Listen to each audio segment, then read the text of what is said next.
Hello, and welcome back to another Treehouse special.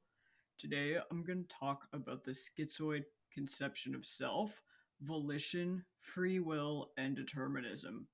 So, I have schizoid personality disorder in addition to PTSD. I've discussed some of this briefly in earlier videos, but schizoid or SCPD is a cluster A personality disorder of the odd eccentric cluster alongside schizotypal and paranoid. It is on the schizophrenia spectrum and comprises the negative rather than positive symptoms of schizophrenia.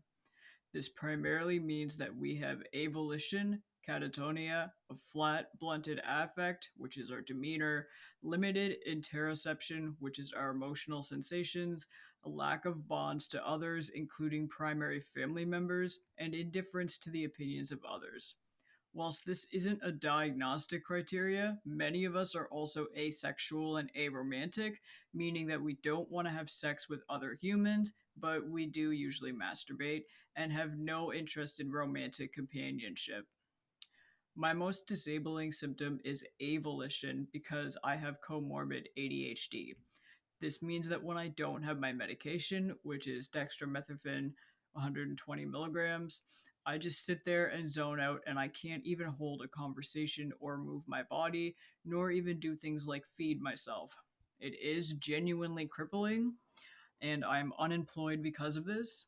Even though my meds help, they do not cure me, and I need a lot of time by myself. Schizoid is something of an anti human disorder because we fail to form basic social bonds with others, including primary caregivers.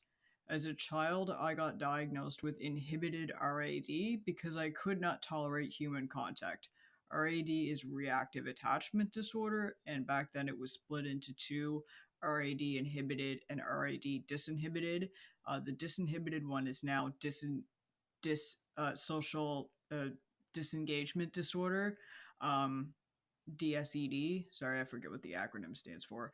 Um, and RAD is the initial inhibited version. And what that means is that I did not form a bond with my primary caregiver.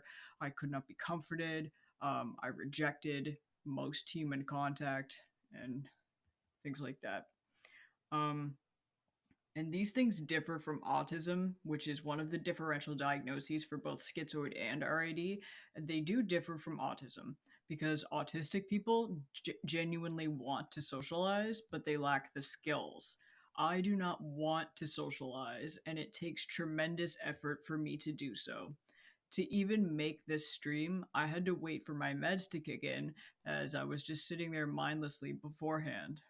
While we have low internal sensations of emotions like caring, love, happiness, trust, sadness, etc., we aren't typically antisocial or dissocial and don't have a pattern of exploiting others or dishonesty. Honestly, this requires too much effort. There is a schizoid version of narcissism, but it is separate to narcissistic personality disorder. NPD is characterized by a very fragile ego. You can't contradict or disagree with NPD because they are unable to regulate the emotions caused by conflict. Conversely, SCPD does not care about the opinions of others at all and places little value on them. Our sense of superiority is legitimate, meaning we just do genuinely believe that we are smarter than other people, so your mileage may vary on how insufferable you find that. I recognize this trait within myself and work to actively challenge it, since it is illogical for me to think that I am more special than anyone else. But my ego is very stable, so criticism does not bother me the way it would in NPD. Interoception means the sensations that you feel inside your body. We lack this, so even things like hunger and tiredness do not impact us until we are very hungry or extremely exhausted. I don't have the feeling that you would to look at a family member and get a sense of love or trust. I have a logical sense of obligation that I develop through choosing what I value based on reason. I describe this as care and place importance on my friendships, but there is no emotional component to this. It is all cognitive. Tangentially, I'm somewhat of an optimistic nihilist. I believe that there is no grand purpose to existence. Yes, even as a religious person, I don't think that God ultimately has a purpose either. As an agent of the universe, and I don't believe that God created the universe, he just exists in the universe. We have a human nervous system, so we base our rubric for morality on suffering and decide what is meaningful both collectively and individual.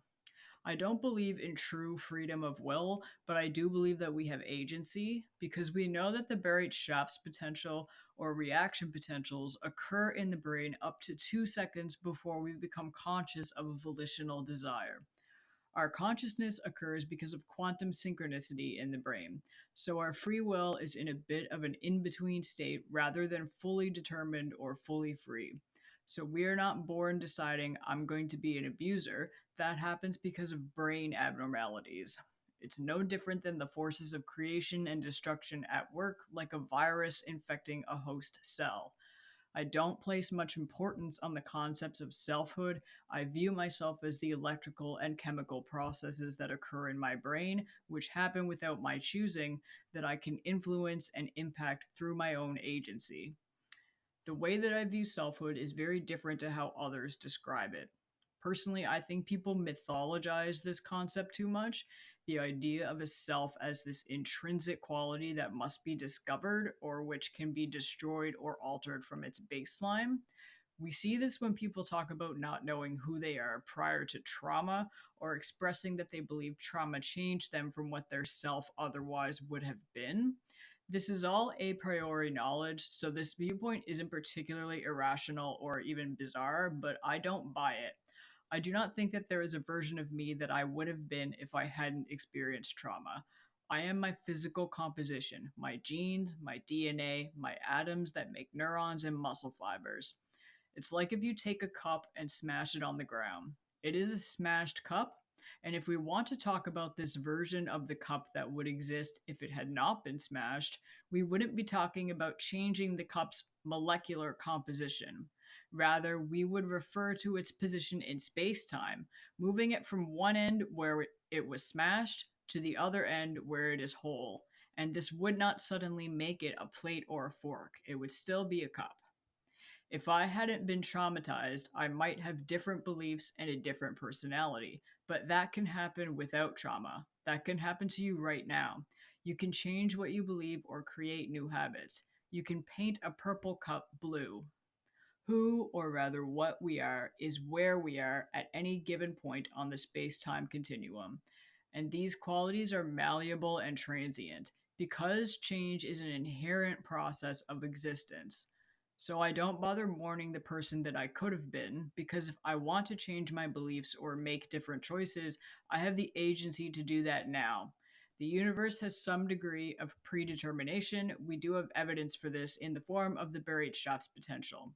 If our brain is spinning up electrical activity to move our finger before we even know that we want to move our finger, then our awareness of the desire to move our finger is not the cause of our finger moving. We are simply aware of our brain's activity. In this way, nobody is really choosing who they are. Our awareness of this neural activity influences our future neural activity.